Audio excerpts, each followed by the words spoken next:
Welcome, everyone. I'm excited to be in conversation today with Dimitri Moraitis, who is teaching the Meditate with Your Aura workshop at Omega Institute September 5th through 7th of this year.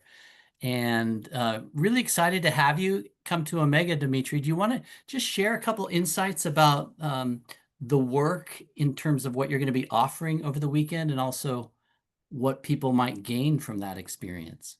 Yes, yes. First of all, I'm so excited to be going to Omega. And I love the idea of doing a concentrated training over a couple days, just in person, no, no Zoom calling, because when you're dealing with energy, it really helps to kind of be in the same space together and work together over a little bit of period of time. Just a little bit about me. I've been studying and working metaphysics for over 40 years. I trained with the mystic clairvoyant Barbara Y. Martin.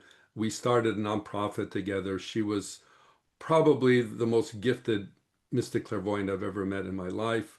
She trained me to be a teacher. And all this that we'll be sharing is based on 5 decades of training and experience, clairvoyance study. So this was not something we pulled together for a quick weekend here.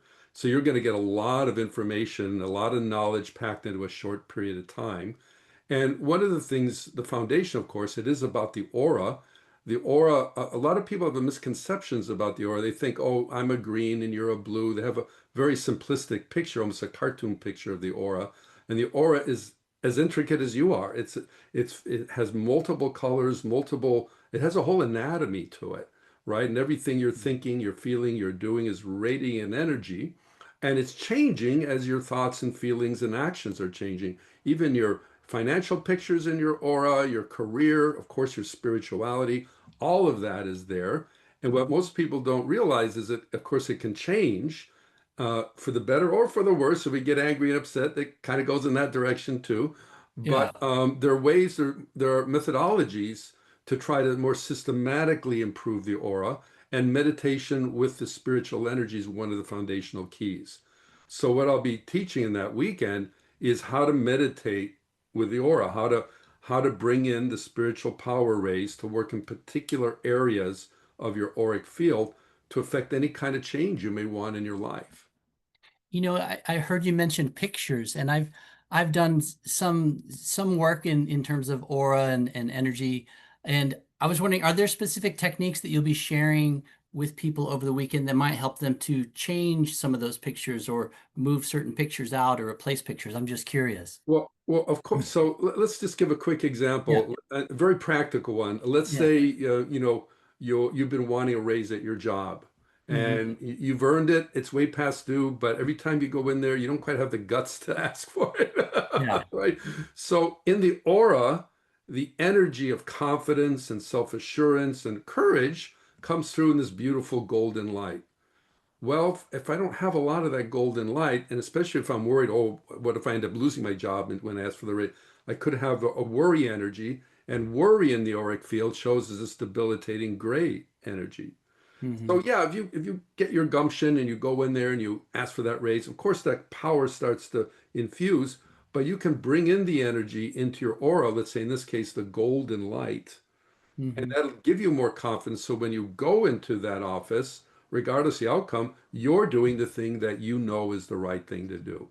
The saying we like to say is, the reason we call our book, the by the way, it just won the Benjamin Franklin Book Award, the gold award there. Uh-huh. We call it change your aura, change your life, because the spiritual law states if the energy to make a change in your life is in your aura by divine law, it'll show up in your life. And if it's not in your aura, you just have to make that happen.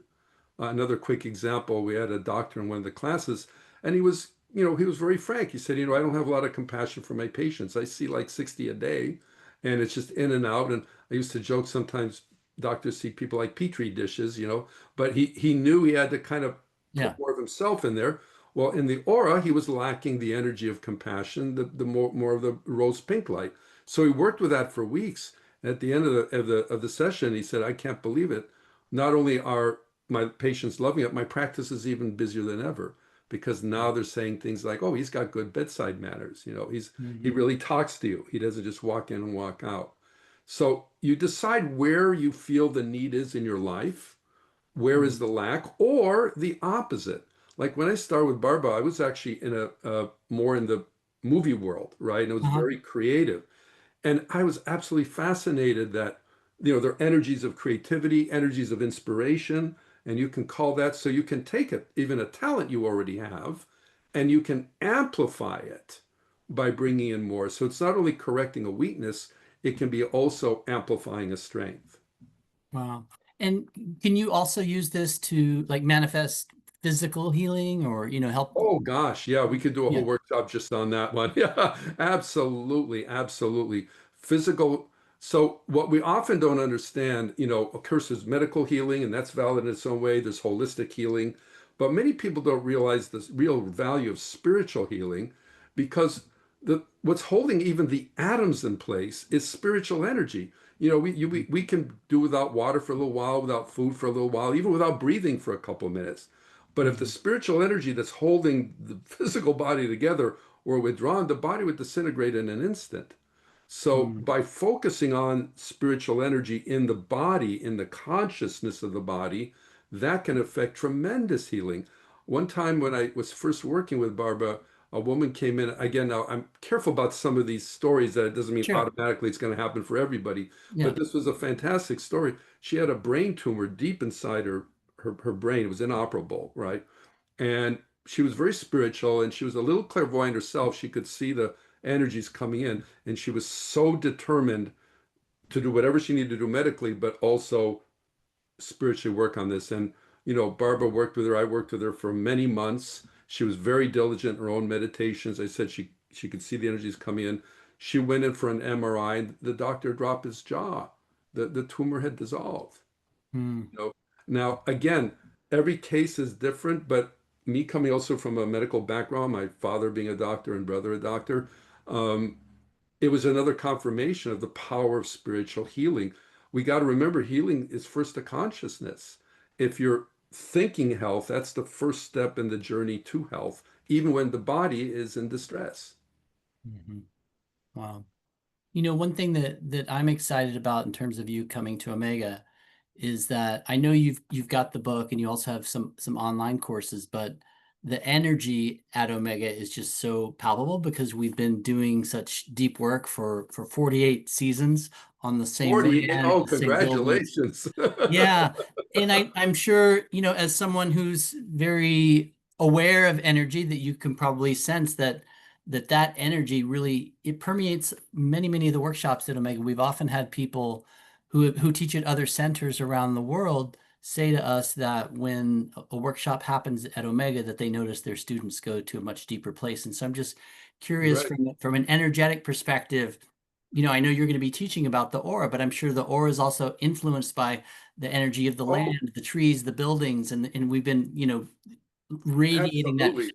healing energy at Omega for almost 50 years now. So, Well, working at a place like Omega that's been doing for 50 years and renting a room at a hotel to do a workshop are not even close to the same things.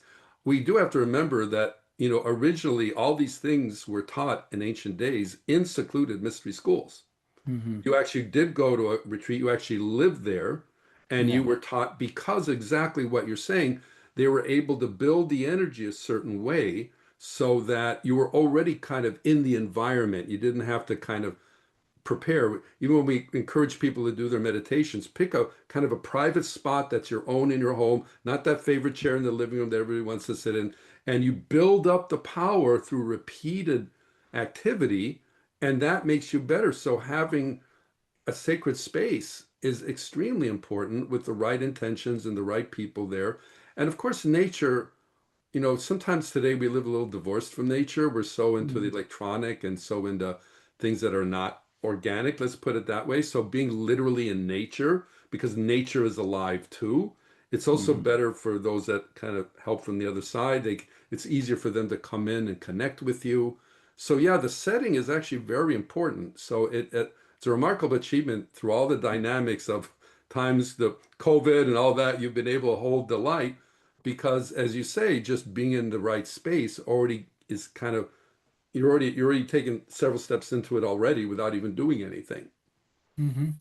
Do you again, because you're doing powerful work with the aura, does that relate into other energy centers in the body, such as the chakras or the meridians, or I'm just curious. Absolutely, Yeah. absolutely. So, what we like, first of all, from our point of view, the chakras are part of the auric field. They are part of your Hmm. spiritual, and they're one of the most essential. So, Hmm. what we like to say is if the aura is the first place you make changes in your life, the chakras are going to be the first place you make changes in your aura. So, in the meditation, you're really going to be sending the light first to the chakras.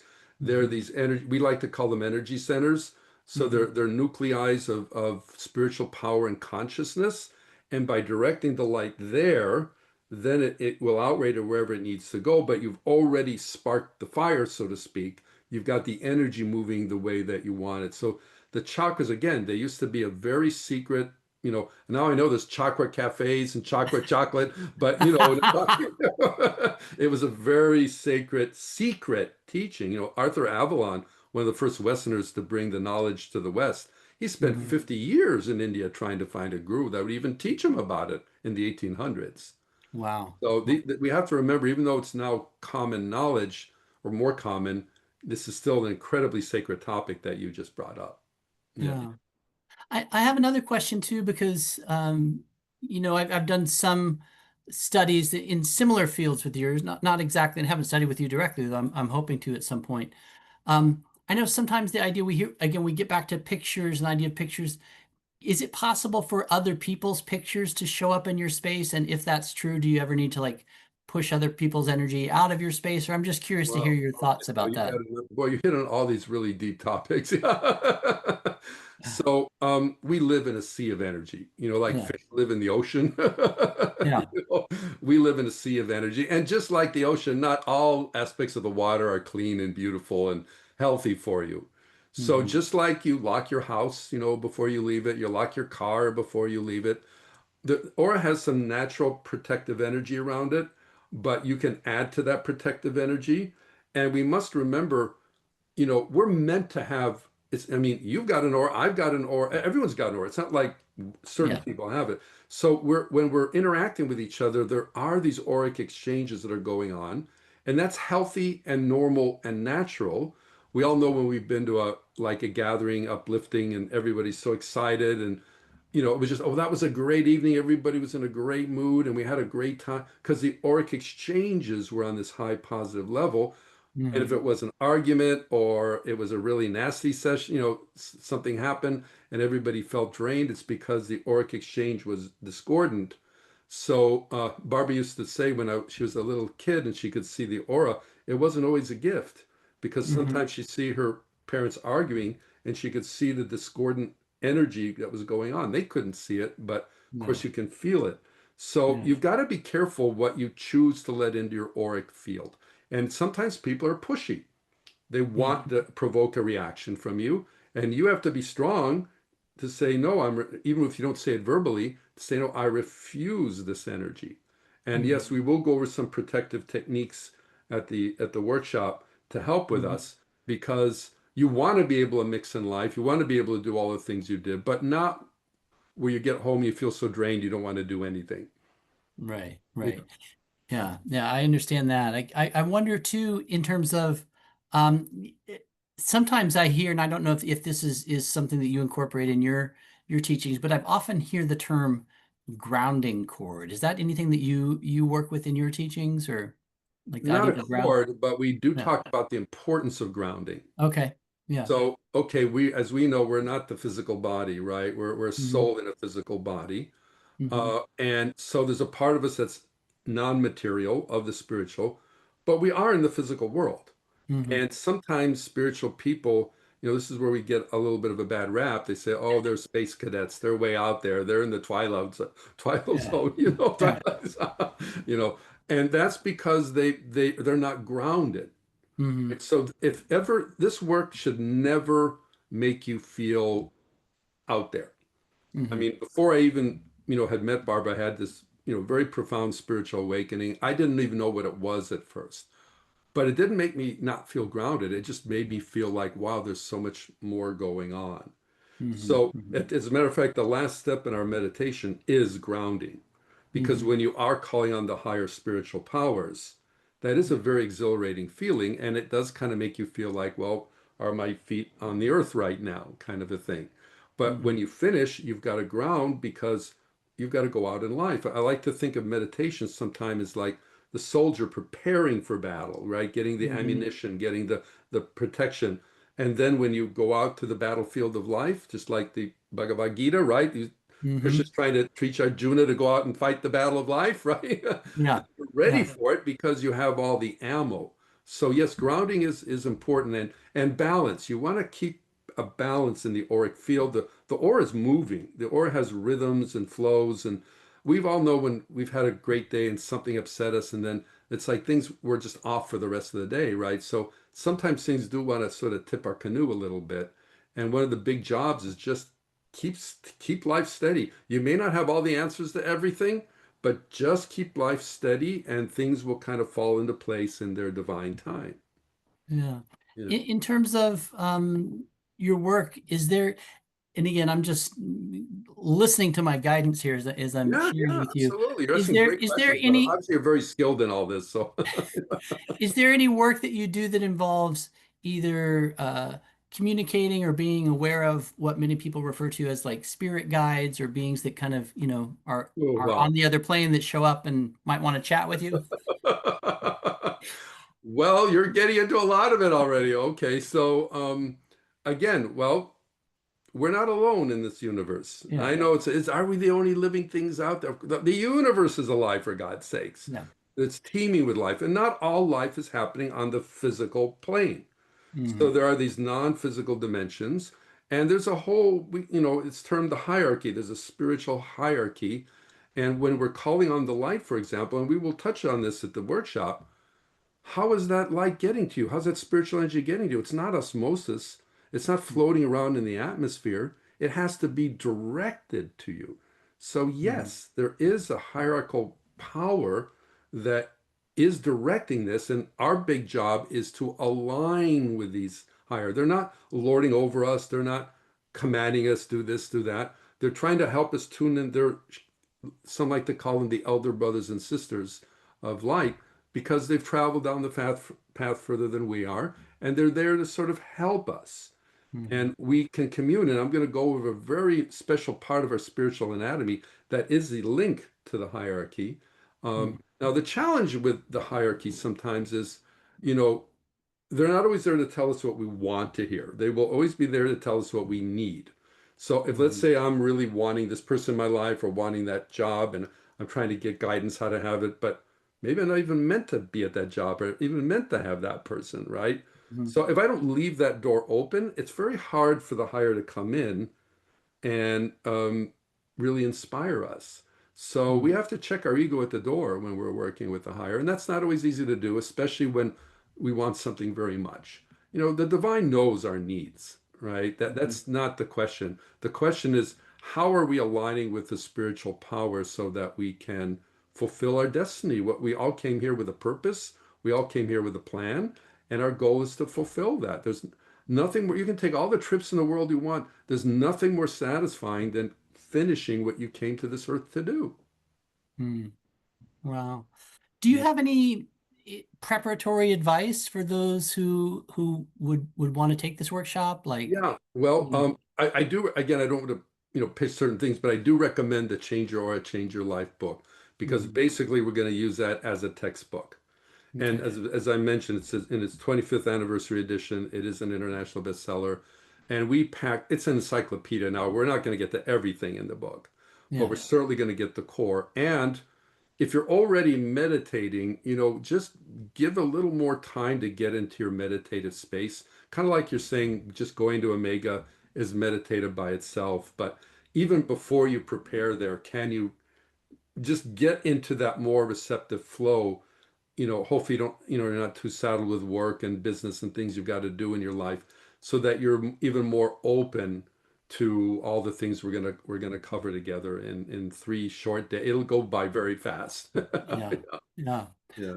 Well, I'm so much looking forward to your work coming to Omega and you being part of the Omega experience. Is there any final thing you want to share with those who may hopefully come to your workshop, Yeah. or any, just opening it up? Well, two thoughts are coming to mind. I Yeah. can just share that I've been doing this meditation technique for over 40 years now.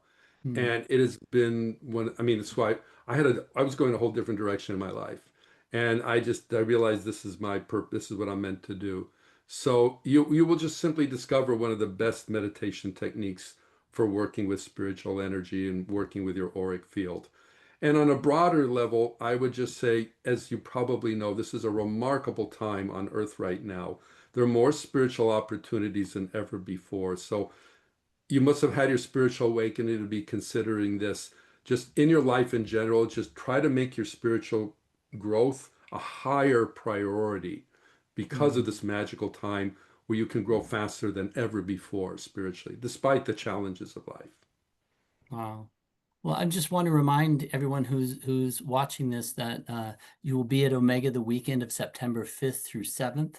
And again, I'm really looking forward to meeting you in person. And this has Likewise. been a pleasure to talk and share with you. And I'm looking forward to, again, you being at Omega in September, and really encourage people to check out the workshop, sign up. You can sign up on the Omega website. And again, thank you so much, Dimitri.